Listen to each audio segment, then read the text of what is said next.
kulomba nzambi jiba jonso ne kumutendelela kujinjila muisatu wakukola nende kujimwena kuitabuja. Mulumu lwimpe lwa Luka chapter wa 10 mwanda mukulu verse mwibidi ni wa mwanda mutekete. Yesu Kristo wakelela bayiji bende lusu mwinu bwakuba manyishene mbimpe kutendelela nzambi jiba jonso wakambane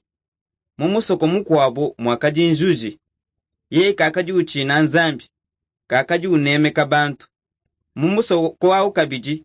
mwakaji mukashi wa mulufwila wakalo kujiye misangu ya bunyi wakamwambilane unsombwele kujuji nanyi lukuna ye kakaso kubwenza musangu mule kaji kunyima wakamba mundane bulelela chena nchina nzambi chena neme kabantu kaji bwalu bwa mukaji ewu wa mulufwile uju untachisha ne musombwele byalwe ye misangu ya bunyi na nsunsule mukelenga wakambane umvwai mwakamba nzuzi mubi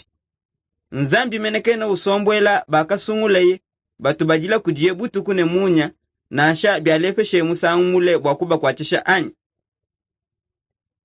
bakufunda kabijine nwikale nutendelela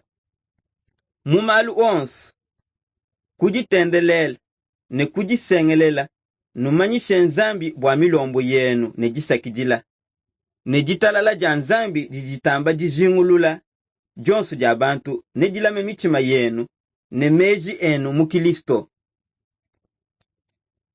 Kulomba nzambi nkumuleja majinga etu anyuma na mubiji kabiji kujikabiji kumuto mena abutumbi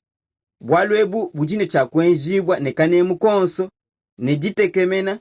ne jinjila ja kujiswa ja nzambi yeye nka yende kati utumwenzeja bwajanda muna kumilombo yetu muyone wa kumujilu chapter 5 verse wa 10 bakufundane ejinjiki majitu jinaji kujene bitu amulomba chintu chonso bumujijiswa janji yeye uju tumvuila mumukanda wa misambu mukelenge David uju ambane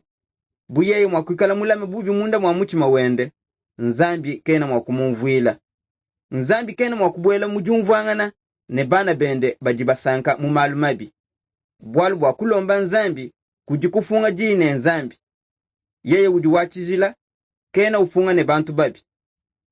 anu mwene Kristo uju tuma milombo yende kujitatu nzambi mujina ja mwane ndi Yesu Kristo nyuma mwimpe uju mukwatisha bwa uju tulombela twetu bajibatekete ne kati mwakula bumuji nzambi umvwa bumwakufunde bukuli mu Apostolo Paul